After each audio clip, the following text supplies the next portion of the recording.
asal instansi sekolahnya terlebih dahulu. Ya, nama saya Yuli Wulandari Wijaya. Saya alumni UNED juga. Saya di sini ngajar bahasa Indonesia dan di sini tempatnya di SMK Rohatul Ulum.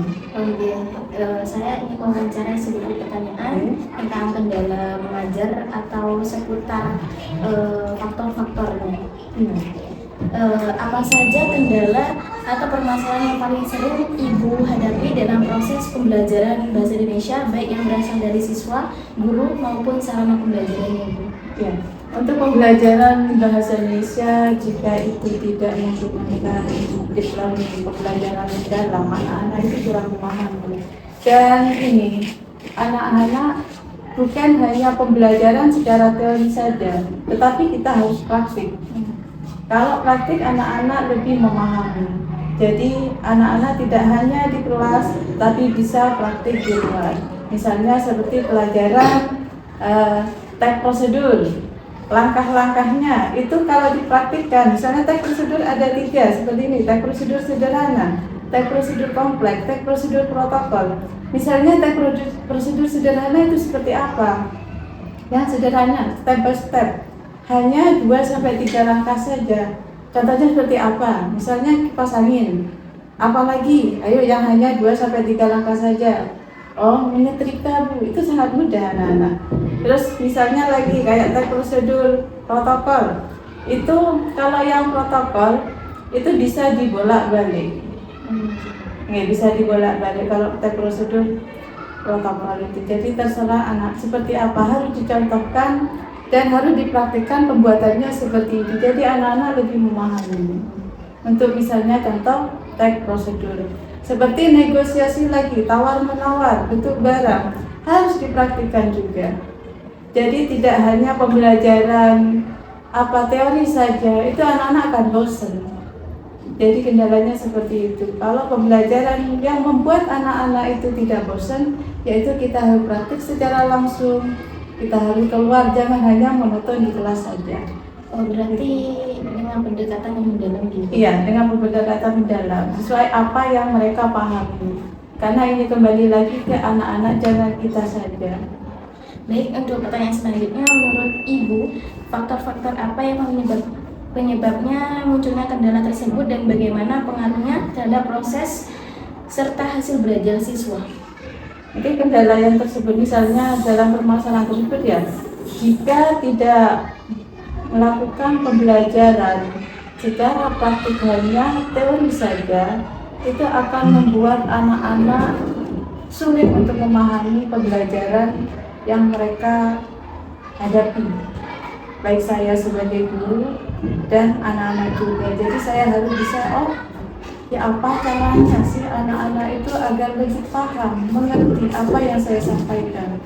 Jadi saya tidak hanya sebagai guru, tidak hanya mengajar saja, memberi materi saja, tetapi harus kembali lagi memberikan praktik kepada anak didik. Karena setiap anak didik itu pemikirannya tidak sama. Mereka itu ada yang tingkat kemampuannya bagaimana agar mereka itu bisa memahami, bisa jadi modelnya sistem kelompok. Pembelajaran kelompok itu membuat anak-anak dari yang tidak bisa menjawab, mereka dikasih kebebasan untuk menjawab kerjasama antar kelompok. Dari yang pendiam jadi tidak pendiam, seperti itu.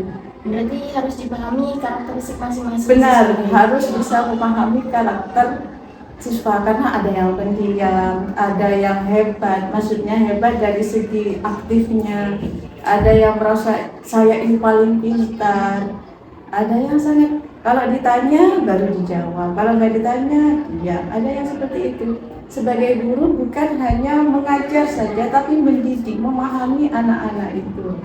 Dari segi bahasa, alhamdulillah untuk bahasa di sini mereka jarang menggunakan bahasa ibunya.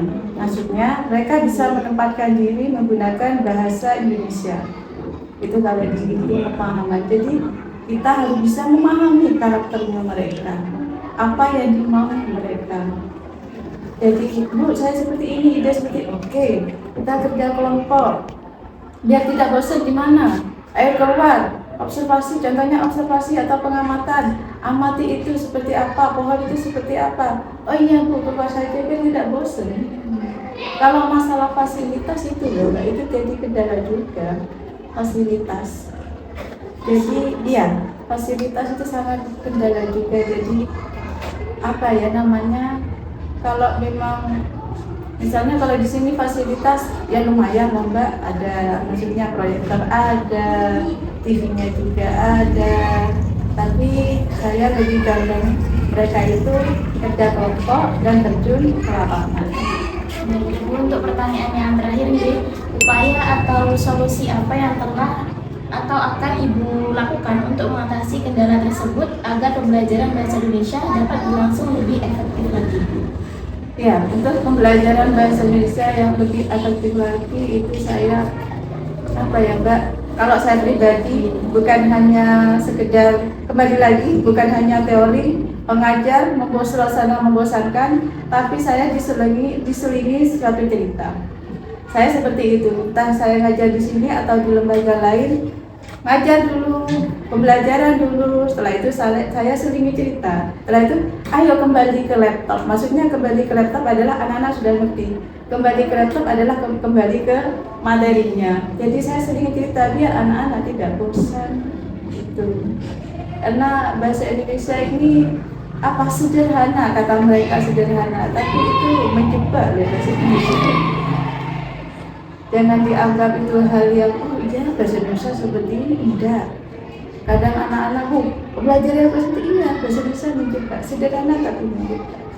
Berarti solusinya membuat pembelajaran bahasa Indonesia lebih menarik dengan diselingi cerita dulu. Iya, kalau saya pribadi diselingi cerita, terus apa yang kalian inginkan? Ibu seperti ini, ibu seperti oke, ibu ikuti apa yang mereka inginkan. Kalau saya Mbak mulai dulu, saya pasti ada yang namanya cerita. Tapi cerita itu yang membuat anak-anak itu termotivasi. Jangan cerita-cerita yang lain. Setelah itu selingi cerita, selesai sebentar. Kita kembali lagi ke pembelajaran ya. Iya Bu, gak lama biar gak bosan cerita lagi.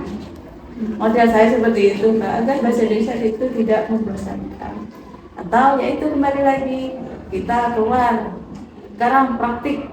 Kemarin pembelajaran kemarin saya praktik bahasa Indonesia tentang step prosedur sudah, tentang reporter, jadi reporter sudah. Karena di sini adalah multimedia, jadi ada bahasa Indonesia kena dan multimedianya juga kena. Jadi anak-anak mengekspresikan berbicara di depan umum. Alhamdulillah rata-rata dari mereka bisa memahami. Baik, Ibu, sekian jadi wawancara untuk hari ini. Terima kasih waktunya telah diluangkan. Dan mohon maaf mengganggu waktunya Nggih. Assalamualaikum.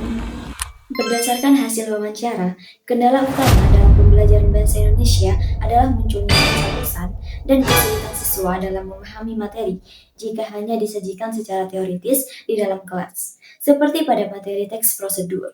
Menanggapi permasalahan tersebut, faktor penyebabnya adalah metode pembelajaran yang terlalu kaku, sehingga guru mengambil langkah solutif dengan berusaha memahami karakteristik unik setiap peserta didik, mengurangi metode yang sepenuhnya teoritis, dan beralih ke pembelajaran luar kelas atau outdoor learning melalui praktik langsung serta pembentukan sistem kelompok agar proses belajar mengajar menjadi lebih interaktif, aplikatif, dan efektif.